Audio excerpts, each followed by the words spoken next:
তোমাদের চ্যানেলে তোমাদের স্বাগত জানাই প্রিয় দশম শ্রেণীর শিক্ষার্থী বন্ধুরা। আশা করি তোমরা ভালো আছো। তো আজকে আমরা এই ভিডিওতে আলোচনা করব মাধ্যমিক 2025-এর জন্য most important map pointing suggestion নিয়ে।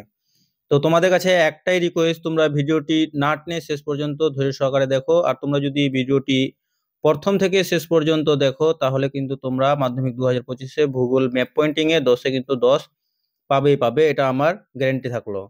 ঠিক আছে, তো কথা না বাড়িয়ে ভিডিওটি শুরু করছি। দেখো, উদ্ভিদবিহীন অঞ্চল, উপর থেকে শুরু করছি। প্রথমে উদ্ভিদবিহীন অঞ্চল, যেটা আমাদের লাদাখ। তারপরে দেখো 3টি পর্বত আছে তোমাদের।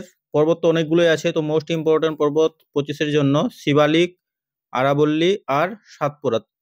তার মধ্যে আরাবল্লী পর্বতটা কিন্তু মোস্ট ইম্পর্টেন্ট মাধ্যমিক 2025-এর জন্য।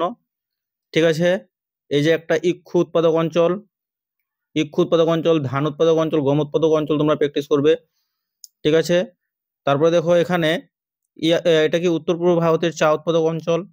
এখানে আমাদের নামচা পর্বত শৃঙ্গ আছে। তারপর দেখো এখানে ভারতে অবস্থিত হিমালয়ের সর্বোচ্চ শৃঙ্গ কাঞ্চনজঙ্ঘা। আর এখানে দেখো এক হ্রদ আছে, লোকটাক হ্রদ। এই লোকটাক হ্রদ কিন্তু মাধ্যমিক 2025-এর জন্য খুবই গুরুত্বপূর্ণ। তারপরে ম্যানগ্রোভ অরণ্য। তারপরে দেখো চিল্কা হ্রদ, এই জায়গাটা আছে। আর নদীর কথা বলি তোমাদের, যে নদী দেখো এখানে নর্মদা আর তাপ্তি। তার মধ্যে নর্মদা নদী মাধ্যমিক 2025-এ এসেছে। তো এটা যেহেতু পশ্চিম দিকে, এবার কিন্তু পূর্ব দিক থেকে একটা নদী আসবে। আর পূর্ব দিকের নদীগুলির মধ্যে সবচেয়ে বেশি ইম্পর্টেন্ট এবার মহানদী, গোদাবরী, কৃষ্ণা, কাবেরী।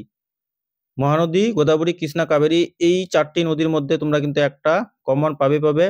ঠিক আছে, এই 4টি নদী প্র্যাকটিস করতে হবে, আর কোনো নদী তোমাদের প্র্যাকটিস করতে হবে না। গঙ্গা, ব্রহ্মপুত্র আসবে না। আসলে মহানদী, গোদাবরী, কৃষ্ণা, কাবেরী, এই 4টি নদীর মধ্যে একটি তোমরা কিন্তু কমন পাবে।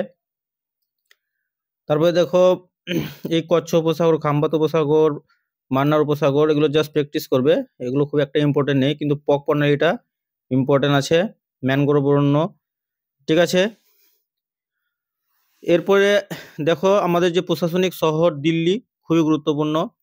তারপরে এখানে তোমরা কচ্ছের রানটাও প্র্যাকটিস করবে। ঠিক আছে, এরপরে দেখো গম উৎপাদক অঞ্চল। যদি গম উৎপাদক অঞ্চল আসে এখানে তোমরা দেখাতে পারো।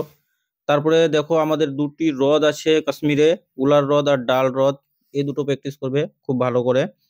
তারপরে থর মরুভূমি বা ভারতের মরুমৃত্তিকা অঞ্চল বা মরু উদ্ভিদ, এই জায়গাটা তোমরা দেখাতে পারো, এই যে এই জায়গাটা। ঠিক আছে, একটা বৃষ্টির ছায়া অঞ্চল শিলংটা তোমরা এখানে দেখাতে পারো। তারপরে ভারতের একটি লৌহ ইস্পাত শিল্প কেন্দ্র দুর্গাপুর। ভারতের একটি লৌহ ইস্পাত শিল্প কেন্দ্র দেখো নিচে আছে। বা পূর্ব ভারতের একটি লৌহ ইস্পাত শিল্প কেন্দ্র দুর্গাপুর দেখাতে পারো। পূর্ব উপকূলের একটি স্বাভাবিক বন্দর বা বিশাখাপত্তনম, তোমরা বিশাখাপত্তনমটা এখানে দেখাতে পারো। এবার দেখো মালাবার উপকূল কিন্তু পরীক্ষায় এসেছে, যার জন্য এবার কিন্তু মোস্ট ইম্পর্টেন্ট উপকূল হলো করমন্ডল উপকূল মাধ্যমিক 2025-এর জন্য। করমন্ডল উপকূলটা তোমরা ভালো করে প্র্যাকটিস করবে। তারপরে কঙ্কন উপকূল।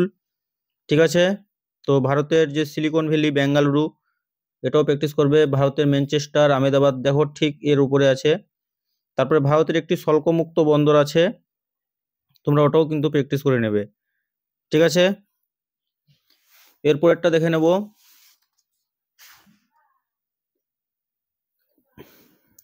গম উৎপাদক অঞ্চল, চা উৎপাদক অঞ্চল হলো এখানে।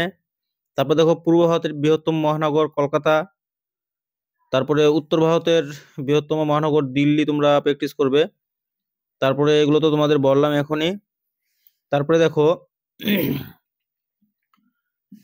কচ্ছের রানটা মরুমৃত্তিকা অঞ্চল, শুল্কমুক্ত বন্দর দেখো ঠিক এখানে আছে শুল্কমুক্ত বন্দরটা, এটাও কিন্তু প্র্যাকটিস করবে। তো শুল্কমুক্ত বন্দরটা কোথায় আছে, এই যে ঠিক এই জায়গাটা আছে কিন্তু আমাদের করমুক্ত বন্দর বা শুল্কমুক্ত বন্দর কান্ডালা। ঠিক আছে, তারপরে মুম্বাই তোমরা প্র্যাকটিস করতে পারো, মুম্বাই এই জায়গাটা আছে। তো আশা করি এগুলো যদি তোমরা ভালো করে প্র্যাকটিস করো এখান থেকে অনেক প্রশ্নই কমন পাবে। তো প্রিয় শিক্ষার্থী বন্ধুরা, ভিডিওটি ছিল এই পর্যন্তই। ধন্যবাদ।